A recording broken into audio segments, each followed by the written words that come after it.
भाज्य संख्या, भाज्य संख्या, कंपोसाइट नंबर,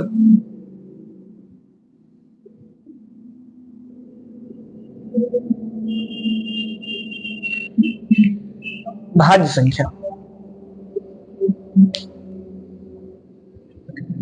भाज्य संख्या कौन सी होती है? देखिए, जो अभाज्य संख्या होती है उसको रूढ़ संख्या भी बोलते हैं। रूढ़, जो अभाज्य संख्या होती है उसको हम लोग क्या बोलते हैं? रूढ़ संख्याएं। और जो भाज्य होती है इसको यौगिक संख्या बोलते हैं। यौगिक, कंपोसाइट नंबर या भाज्य संख्याएं। अब भाज्य संख्याएं कौन सी होंगी? भाज्य संख्याओं के कितने गुणनखंड होंगे? भाज्य संख्याओं के 3 या 3 से ज्यादा गुणनखंड होंगे, ठीक है ना। अभाज्य के कितने गुणनखंड से? 2, या तो 1 या स्वयं। भाज्य का मतलब क्या होगा? 3 होगा या 3 से ज्यादा भी होगा। मतलब 1 और स्वयं के अतिरिक्त और भी किसी अन्य संख्या से विभाजित होगा। तो परिभाषा क्या लिखेंगे इसका? एक से बड़ी, एक से बड़ी शर्त है, मतलब एक को नहीं शामिल करेंगे। एक से बड़ी वह संख्याएं जो एक या स्वयं के अतिरिक्त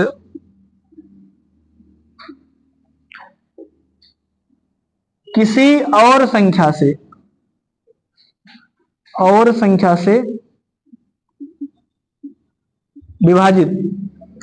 एक से बड़ी वह संख्याएं जो एक या स्वयं के अतिरिक्त किसी और संख्या से विभाजित हो जाती हैं। अर्थात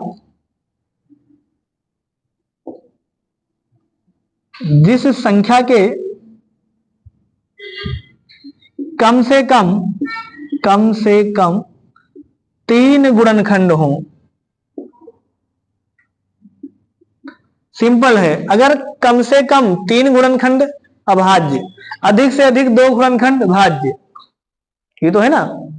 क्योंकि एक स्वयं होगा, एक होगा, तो इस 2 से ज्यादा है संख्या भाज्य, यही 2 है संख्या भाज्य। जैसे आपसे अगर हम ये पूछे सबसे बड़ी भाज्य संख्या कौन सी है? सबसे छोटी भाज्य संख्या कौन सा? अभी 2 तो कल बताए थे अभाज्य में। 2 दोनों में है, क्या हुआ? 4 है, 4 दोनों में कोई संख्या नहीं आएगा। मतलब ऐसा नहीं कहेंगे कि 2 भाज्य भी अभाज्य भी। 2 अभाज्य था ना, हाँ, सम तो अलग चीज है। 2 संख्या जो था वो क्या था? वो भाज्य था कि अभाज्य था? अभाज्य था। 3 क्या है? 3 भी अभाज्य है, 4 है भाज्य।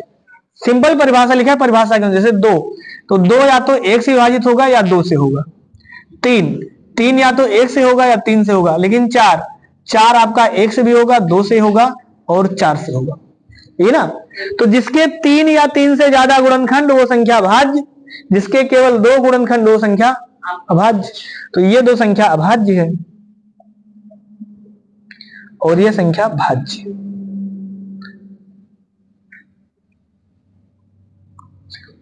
कम से कम 3 गुणनखंड होगा तो 3 है, कम से कम 3 से कम नहीं हो सकता। समझ आ गया ना। तो अब चीज ध्यान रखना कि सबसे छोटा अभाज्य पूछेगा तो 2 और भाज्य पूछेगा तो 4, सही ना। कभी भी 2 को दोनों में शामिल नहीं करेंगे।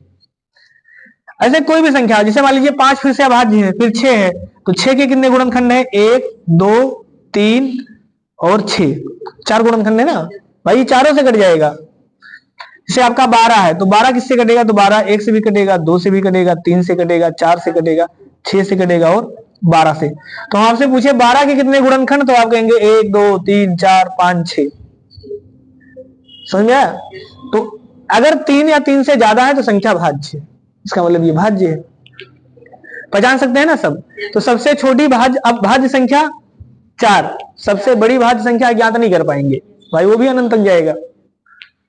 तो उदाहरण कौन सा हो जाएगा? उदाहरण इसका 4 से शुरू करेंगे, 4, 5 के बाद फिर 6, फिर 7 के बाद 8, फिर 9, फिर 10, ऐसे चलेगा कहां तक? इनफाइनाइट तक। ये उदाहरण है।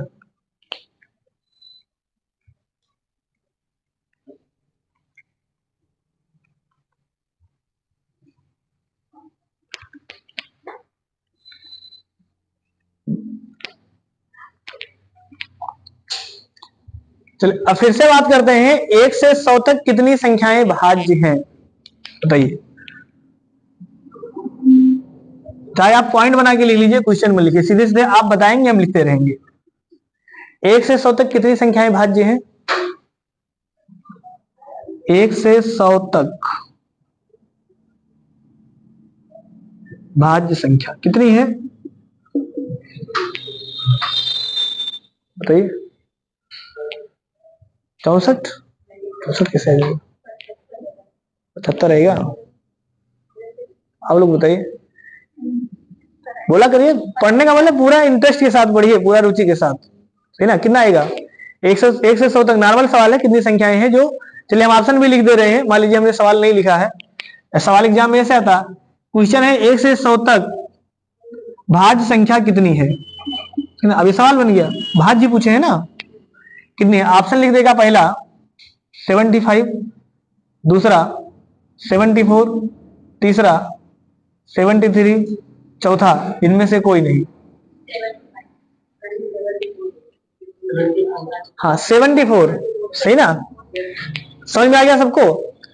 टोटल 100 संख्याएं हैं 100 तक, हमने कहा 25 भाज्य अभाज्य है, तो 100 संख्या था, 25 इसमें क्या है, अभाज्य, प्राइम नंबर है, अभाज्य है। घटा दिए, कितना बचा, 75। तो लेकिन 75 में एक भी शामिल है, तो एक और माइनस करेंगे ना, क्योंकि एक क्या है, एक ना तो भाज्य है ना अभाज्य है, तो कितना बच जाएगा, 74। क्लियर है? आप लोग नोट करके लिख लीजिए एक चीज, कि एक ना तो भाज्य है ना अभाज्य है, क्योंकि बाद में ये कंफ्यूजन आ जाता है। एक ना तो भाज्य है और ना ही अभाज्य है, एक क्या है फिर, एक विषम संख्या है, एक विषम संख्या है, मतलब भाज्य और अभाज्य नहीं है, एक एक विषम संख्या है। एग्जाम में पूछेगा एक क्या है, तो उसमें लिखा होगा एक ना तो भाज्य है ना अभाज्य है, वही वाला लगा देंगे। और अगर उसमें लिखा होगा विषम है, विषम सही है, एक विषम में है लेकिन भाज्य और अभाज्य में नहीं है। दो क्या है, दो सम संख्या भी है और भाज्य संख्या तो नहीं है लेकिन अभाज्य है, सही ना, दो सम भी है और अभाज्य भी है, लेकिन एक केवल विषम है, भाज्य और अभाज्य में से कुछ भी नहीं है। इसीलिए हमने क्लियर लिखा है कि एक से बड़ी संख्या ही भाज्य और अभाज्य की श्रेणी में रखी गई हैं, एक को भाज्य और अभाज्य की श्रेणी में नहीं रखा गया।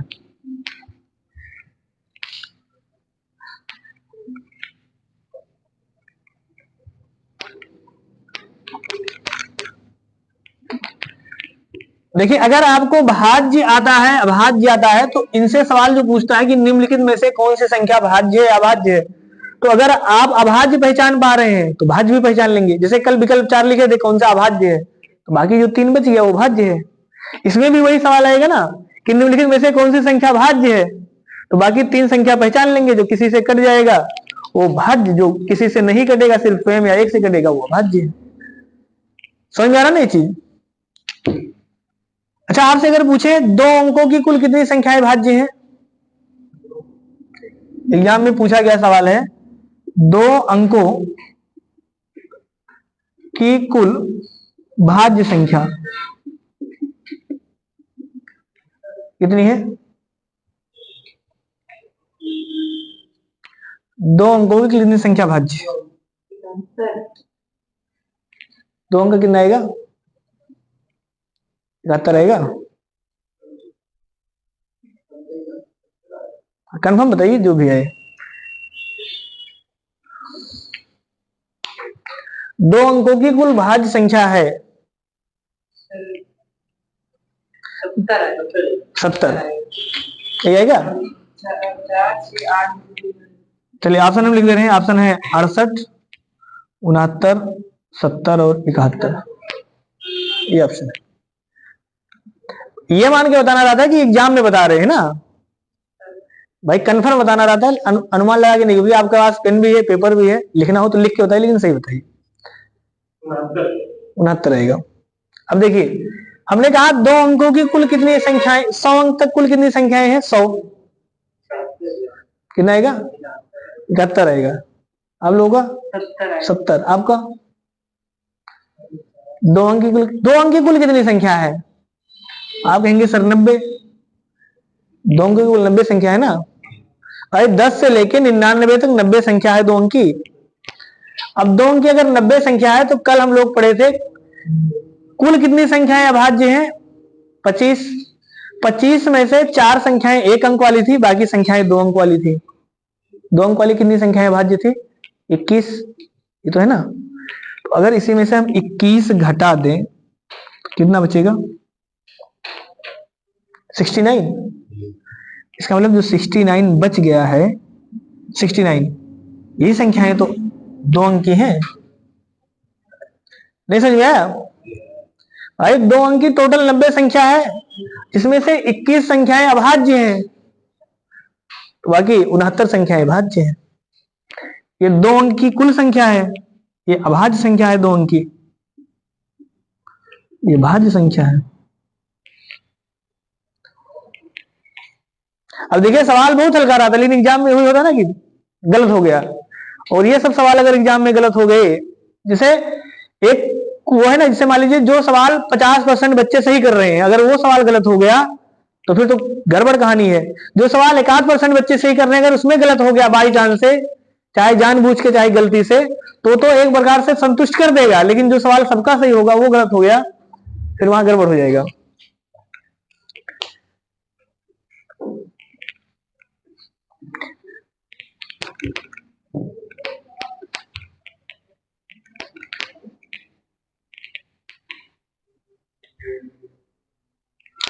चलिए लिखिए सवाल। निम्न में से कौन सी संख्या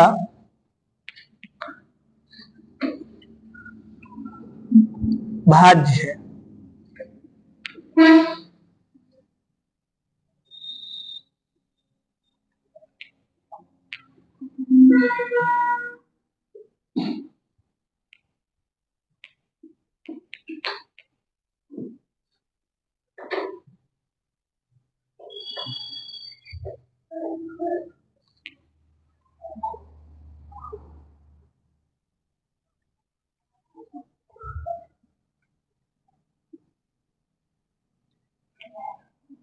बताइए कौन कौन सी संख्या भाज्य है? ऑप्शन अलग से है, मतलब ऑप्शन अलग से हम लिख नहीं रहे, आपको एक एक को बताना है कौन कौन सा हो सकता है। मतलब 4 में एक सही इसकी गारंटी नहीं है। बात समझ में आ गया ना? कौन कौन सा है? डी वाला है, और कौन सा है? मतलब चारों में केवल डी वाला है या और कोई है? सी वाला भी है? सी और डी बस।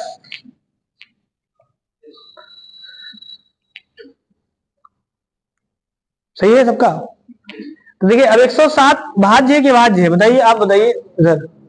क्या है? अभाज्य। समझ में आ रहा है आपको? भाज्य है अभाज्य? अभाज्य कैसे बताएंगे? 107 के स्क्वायर के कितने बताते हैं? 11 के रेम 121, 10 दहाम 100 है ना। अगर 11 के रेम 121, 10 दहाम 100, तो हमें सिर्फ ये चेक कर लेना 10 तक की अभाज्य संख्या कौन सी है। तो आप कहेंगे 2, 3, 5 और 7, इन्हीं से कटना होगा, कट जाएगा। तो 2 से तो नहीं कटेगा, 3 से भी नहीं कटेगा, 5 से भी नहीं कटेगा, और 7 से भी नहीं कटेगा। इसका मतलब ये संख्या अभाज्य है।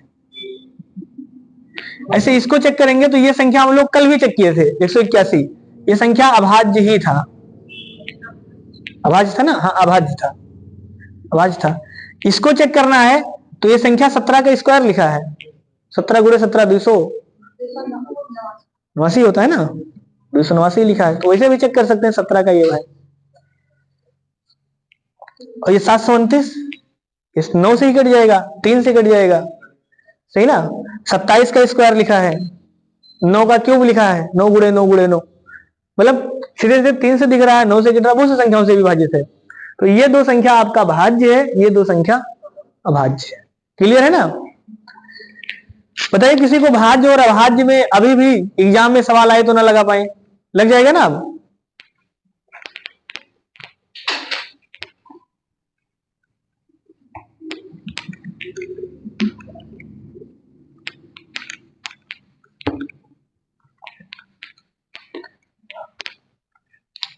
अगला लिखिए सह अभाज्य संख्या। सहाभाज्य संख्या, को प्राइम नंबर।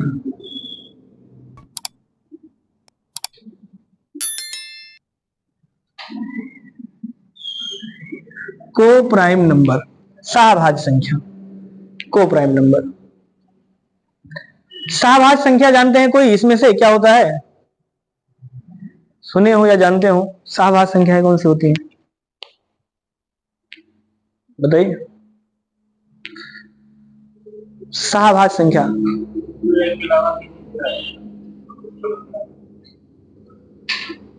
स्वयं से तो हर संख्या कटेंगी ना,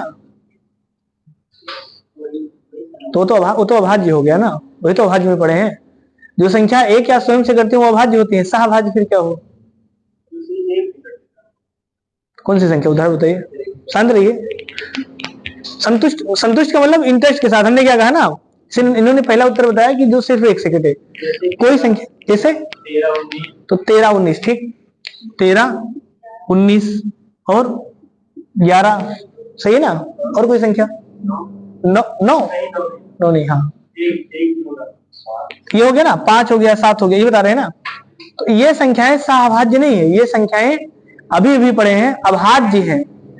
13 अभाज्य है, 19 अभाज्य है, अभी तो पढ़ रहे थे ना। अभी ये सब किसके उदाहरण आप बता दिए? अभाज्य के।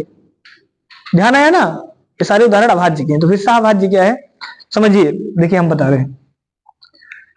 सह अभाज्य का मतलब देखिए, अगर इसका थोड़ा सा संविच्छेद करें, सह का मतलब क्या होता है? साथ साथ। बढ़िया मस्ती से समझना, सह का मतलब क्या होता है? साथ साथ, साथ साथ अभाज्य। साथ साथ अभाज्य का मतलब होता है, अब एक संख्या नहीं होगा, दो संख्या होगा, लेकिन दो संख्याएं आपस में साथ साथ अभाज्य होंगी, मतलब कॉमन नहीं कटेंगी। जैसे एक संख्या हमने लिख दिया 10 और एक संख्या लिख लिया 11, तो 10 और 11 अगर एक ही परिवार में है, एक ग्रुप में बना दिए, तो 10 और 11 दोनों सहाभाज्य हैं, जबकि 10 भाज्य संख्या है। 10 2 से कट जाएगा, 5 से कट जाएगा, लेकिन 10 और 11 जब एक साथ बोलेंगे 10 और 11 सहाभाज्य है, तो आप कहेंगे बिल्कुल। क्यों? क्योंकि 10 और 11 साथ साथ किसी संख्या से नहीं कटेंगे। ऐसी कोई भी संख्या नहीं है जो क्या है, जो दोनों संख्या को कॉमन काट दे, सही ना। आप दूसरा बता रहे थे, आप अलग अलग संख्या बता रहे थे ना कि 9 हो गया, 11 13 है तो फिर सही है ना। अगर 11 13 बताए होंगे एक ही में, जैसे ऐसे बताए होंगे 11 13 तो फिर सही है। हाँ 15 और 13 तो ये भी सही है, 15 13, हाँ 2 3 भी हो जाएगा। अब सही है, समझ में आ गया ना। तो कहने का मतलब अगर ऐसे बता रहे थे तो सही था। तो अगर ऐसी दो संख्याएं जिनका कोई कॉमन उभयनिष्ठ गुणनखंड ना हो, मतलब कॉमन ना हो, जैसे ये संख्या किससे कटेगा, तो ये संख्या कटेगा आपका 2 से, 5 से और 10 से। ये संख्या किससे कटेगा, तो ये संख्या आपका कटेगा 11 से सिर्फ, है ना, एक को छोड़ के, क्योंकि एक सभी संख्याओं को काट देता है। मतलब ऐसी संख्या जो एक के अतिरिक्त किसी भी संख्या का कॉमन उभयनिष्ठ गुणनखंड ना हो, है ना, अलग अलग कटेगा संख्या। जैसे मान लीजिए हमने कहा दिया 36 और 25, तो क्या यह सहाभाज्य है?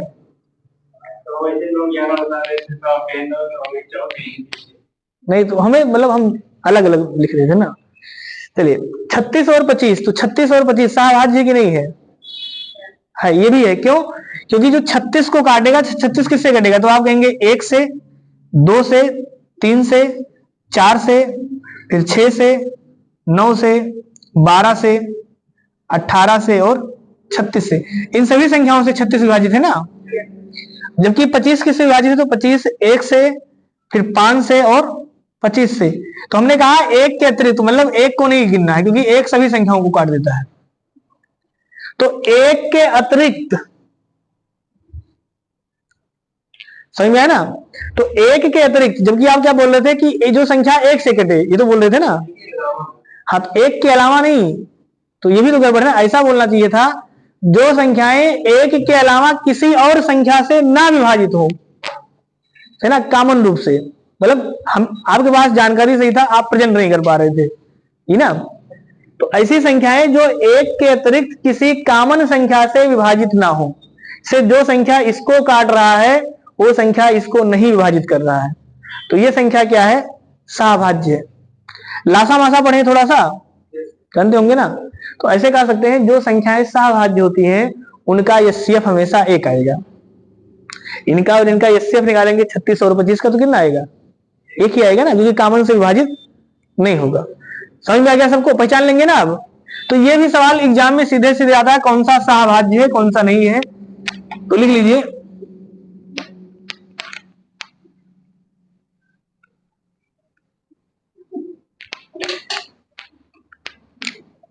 देखिए इसमें दो संख्याओं का, दो संख्याओं का ऐसा युग्म जो एक के अतिरिक्त किसी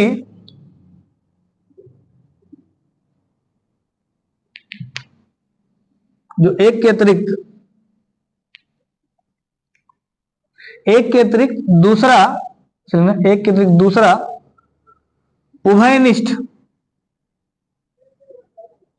उभयनिष्ठ का मतलब क्या होता है? कॉमन। उभयनिष्ठ गुणनखंड ना हो। क्लियर रहेगा ना अब? मतलब दो संख्याओं का ऐसा जोड़ा जिसमें दोनों संख्याओं का अलग अलग गुणनखंड तो संभव हो, लेकिन कॉमन गुणनखंड ना हो। कोई ऐसी गुणनखंड ना है जो दोनों को काट दे। समझ ना? या इसी को दूसरी भाषा में क्या लिख सकते हैं? अर्थात जिसका एचसीएफ एक हो। सिंपल भाषा में लिख लीजिए, क्योंकि आपको वहां पहचानना है, सही ना। जिसका एचसीएफ एक होगा वो संख्याएं सहभाज्य होंगी, जिनका एचसीएफ एक हो। जैसे 2 और 3 सहभाज्य की नहीं है? सहभाज्य। 2 और 3 का एचसीएफ एक आएगा, सही ना।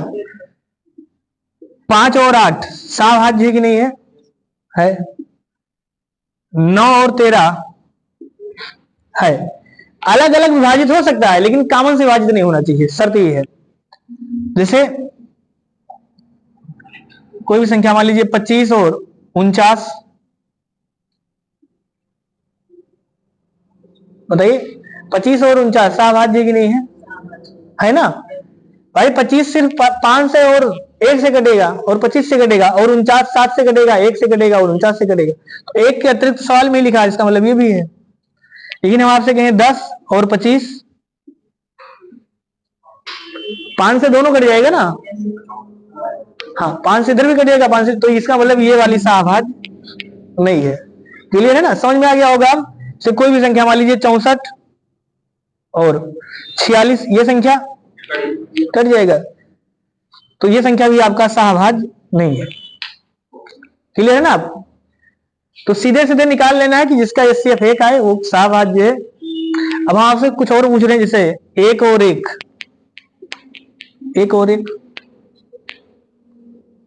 सहभाज्य की नहीं है? एक और नहीं है। 5 और 5 ये वाला है कि नहीं? पहला वाला बताना। एक ये वाला नहीं, ये वाला है, ये वाला नहीं है। क्योंकि 1 और 1 का एचसीएफ निकालेंगे, कितना आएगा? 1 आएगा। 5 और 5 का एचसीएफ कितना आएगा? 5 आएगा। 5 आएगा ना एचसीएफ। इसका मतलब हमने क्या लिखा है? एचसीएफ एक होना चाहिए, तो इसका तो एचसीएफ एक है, इसका मतलब ये है, ये वाला नहीं है। तो एक चीज ध्यान रखना, एक इकलौती ऐसी संख्या है जो स्वयं के साथ सहभाज्य बनाता है। इसके अलावा कोई भी संख्या स्वयं के साथ सहभाज्य नहीं बनाएगा। लिख लीजिए नोट करके, 1-2 पॉइंट लिख लीजिए, ठीक ना। लिख लेना पहला, एक इकलौती ऐसी संख्या है जो स्वयं के साथ सहभाज्य है। इकलौता का मतलब सिर्फ एक है। एक इकलौती ऐसी संख्या है जो स्वयं के साथ सहभाज्य है। एक इकलौती ऐसी संख्या है जो स्वयं के साथ सहभाज्य है।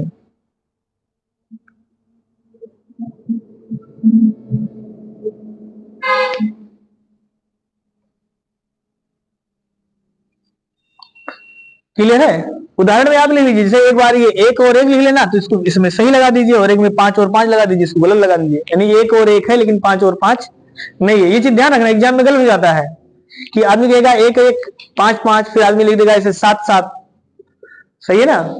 और नीचे भी लिख देगा कोई भी संख्या, मान लीजिए 9 और 15, तो ऑप्शन अलग से लिखेगा कि केवल 1, केवल 2, केवल 2 केवल 3, तो आदमी ये वाला तो लगा देगा, बाकी तीनों को लगा देगा है, क्योंकि सब एक जैसे लिखे हैं।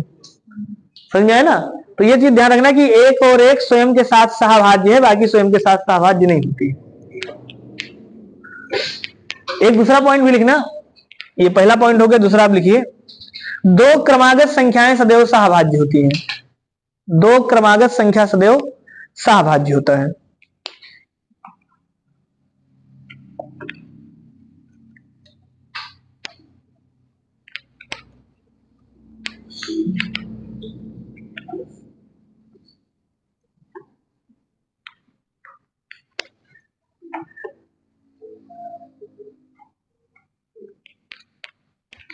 कोई भी 2 क्रमागत संख्या है तो उसको फिर निकालने की आवश्यकता नहीं कि कटेगा कि नहीं कटेगा, आप तुरंत बता सकते हैं सहभाज्य कोई भी संख्या, जैसे 15 और 16, सही ना, 19 और 20, 100 और 101, कोई भी संख्या, 1000 और 1001, ये सब संख्याएं कौन सी है? सहभाज्य है। तो अगर इनका एचसीएफ निकालना होगा तो फिर एचसीएफ निकालेंगे नहीं, जब आगे एचसीएफ पढ़ेंगे, सीधे सीधे एचसीएफ कितना आ जाएगा? 1। और एलसीएम कितना होता है? तो एलसीएम में बताएंगे कि सहभाज्य संख्याओं का एलसीएम उनका गुणनफल ही होता है, सही ना, खाली गुणा कर लेंगे एलसीएम आ जाएगा। तो ये चीज ध्यान रखना कि सहभाज्य संख्याओं का एलसीएम उनका गुणनफल होगा और एचसीएफ हमेशा 1 आएगा, लेकिन जो 2 क्रमागत संख्याएं होंगी वो हमेशा सहभाज्य ही होंगी।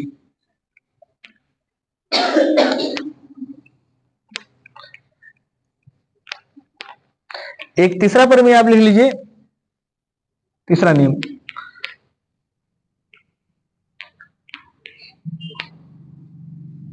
है ना, 2 सहअभाज्य संख्याओं का योग तथा गुणनफल भी आपस में सहअभाज्य होते हैं। 2 सहभाज्य संख्याओं का योग और गुणनफल भी आपस में सहभाज्य होता है। जैसे मान लीजिए हमने कहा 2 और 3, समझ में आया ना, 2 और 3, तो 2 और 3 क्या है? सहभाज्य संख्या है। तो एक बार इनका योग निकालिए, इनका योग कितना आएगा? 5, गुणनफल कितना आएगा? 6। इसका मतलब 5 और 6 जो आया है वो भी तो सहभाज्य है, यही लिखा है। कोई भी संख्या आप ले सकते हैं, जैसे मान लीजिए आपने ले लिया 11 और 13, तो एक बार इनका योग, एक बार गुणनफल, योग और गुणनफल, तो योग कितना आएगा? 11 13 24, गुणनफल कितना आएगा? तो 11 धाम 130 और 13 धाम 130, 13 एक कम 13, 143। इसका मतलब जो 24 और 143 है ये भी क्या है? सहभाज्य। समझ में आया ना? तो ये प्रमेय लिखा है कि 2 सहभाज्य संख्याओं का योग और गुणनफल भी जो होता है वो आपस में सहभाज्य होता है। अच्छा, 2 अभाज्य संख्याएं हमेशा सहभाज्य होंगी कि नहीं होंगी? अभाज्य होगा तो हमेशा ही होगा ना भाई, वो किसी से कॉमन कटवे नहीं करेगा, इसीलिए वो अभाज्य ही था। तो इस नोट को लिखने की आवश्यकता नहीं, इतना तो दिमाग में छपा रहेगा ना कि अभाज्य संख्याएं हमेशा सहभाज्य होती है।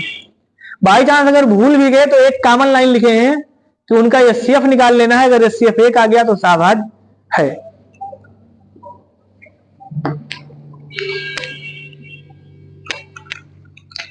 एक संख्या और होता है जुड़वा अभाज्य संख्या, लिखना, जुड़वा अभाज्य संख्या।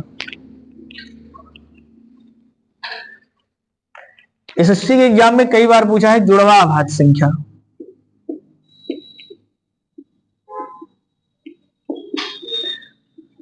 जुड़वा अभाज्य संख्या, ट्विंस प्राइम नंबर,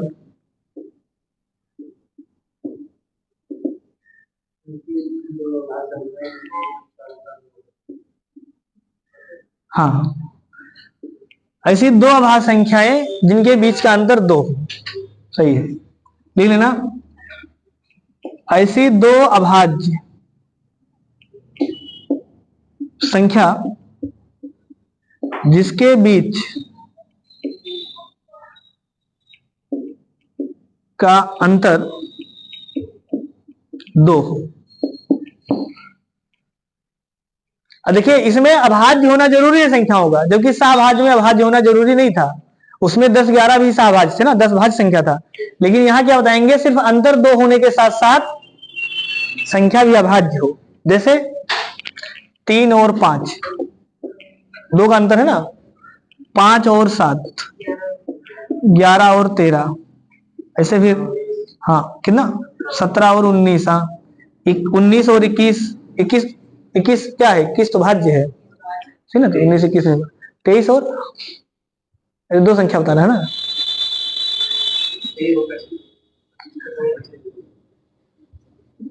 3 25 कैसे होगा, अच्छा 23 बोल रहे हैं, 25 कट जाएगा। तो ऐसे मतलब बहुत सी संख्याएं हैं, समझ में आ गया ना।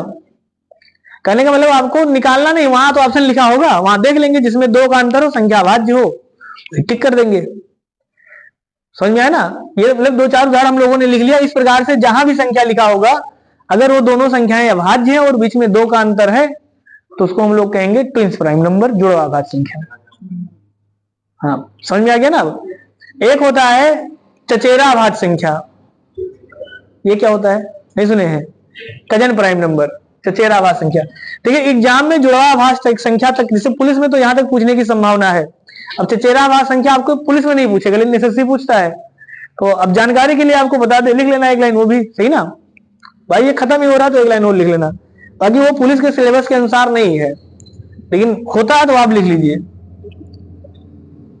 चचेरा अभाज्य संख्या, अभाज्य संख्या एसएससी में पूछता है, चचेरा अभाज्य संख्या, जिसको बोलते हैं कजन प्राइम नंबर।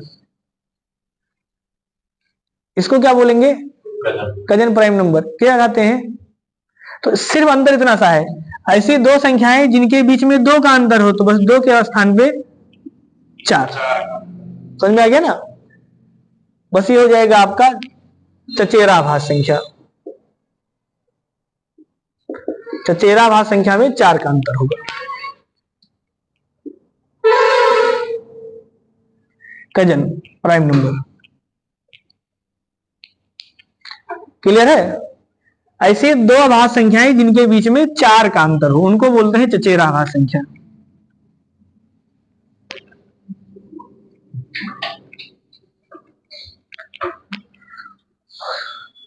लग जाएगा ना। 4 4 का अंतर कहां होगा, जैसे 2 13 और हाँ 13 17 में सही है, और 9 4 13 नहीं, तो 9 तो अभाज्य नहीं है।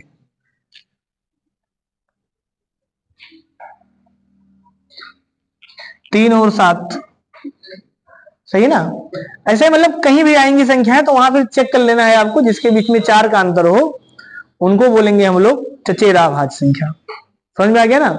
तो सहभाज्य संख्याओं में क्या जरूरी था, सहभाज्य संख्याओं में एचसीएफ 1 होना चाहिए, उसमें संख्या भाज्य और अभाज्य दोनों हो सकता है, ये तो था ना भाई। जैसे वहां पर संख्या अगर जैसे ये वहां पर संख्या हमने लिख दिया 1 3, 1 लिख दिया 13, तो भी सहभाज्य है। 1 लिख दिया 3 और 1 लिख दिया 15, तो भी सहभाज्य है, क्योंकि 15 भाज्य है ना। वैसे 1 लिख दिया 15 और 1 लिख दिया हमने मान लीजिए 49, तो भी संख्या सहभाज्य है। कहने का मतलब वहां संख्या भाज्य भी हो सकता है, अभाज्य भी हो सकता है, लेकिन जुड़वा अभाज्य में और चचेरा अभाज्य में हमेशा संख्या अभाज्य ही होना चाहिए। तो यहां से हम ये भी कह सकते हैं ना, जितनी जुड़वा अभाज्य संख्याएं होंगी, जितनी चचेरा अभाज्य संख्याएं होंगी, वो सभी संख्याएं सहभाज्य होंगी। ये तो हुआ ना भाई। सहभाज्य संख्याएं, ये संख्या भी तो सहभाज्य है, चचेरा भाज्य लेकिन सहभाज्य भी है। जो ट्विंस प्राइम नंबर था वो ट्विंस प्राइम के साथ साथ भी सहभाज्य था। इसका मतलब सभी जुड़वा अभाज्य संख्याएं सहभाज्य होती हैं, सभी चचेरा अभाज्य संख्याएं भी सहभाज्य होती हैं। क्लियर रहेगा ना ये। यानी अगर हम वेन डायग्राम बनाएं तो ऐसे बन सकता है ना, ये वेन डायग्राम सह अभाज्य का और इसी के अंदर जुड़वा अभाज्य, ये तो बनेगा ना। दूसरा अलग बना सकते हैं, मान लीजिए ये सहभाज्य, हाँ बीच में चचेरा भाज्य, ध्यान है ना। यानी सभी जुड़वा अभाज्य संख्याएं सहभाज्य होंगी, लेकिन सभी सहभाज्य संख्याएं जुड़वा अभाज्य नहीं होंगी। तो एग्जाम में चचेरा भाज्य का तो उत्तर प्रदेश पुलिस में शायद नहीं पूछा जाएगा, लेकिन जुड़वा भाज्य पूछ सकता है, सही ना। ये हर एग्जाम में पूछता है कि निम्नलिखित में से कौन सी संख्या जुड़वा अभाज्य संख्या है, तो सिर्फ आपको देख लेना है संख्या अभाज्य हो और बीच में 2 का अंतर हो।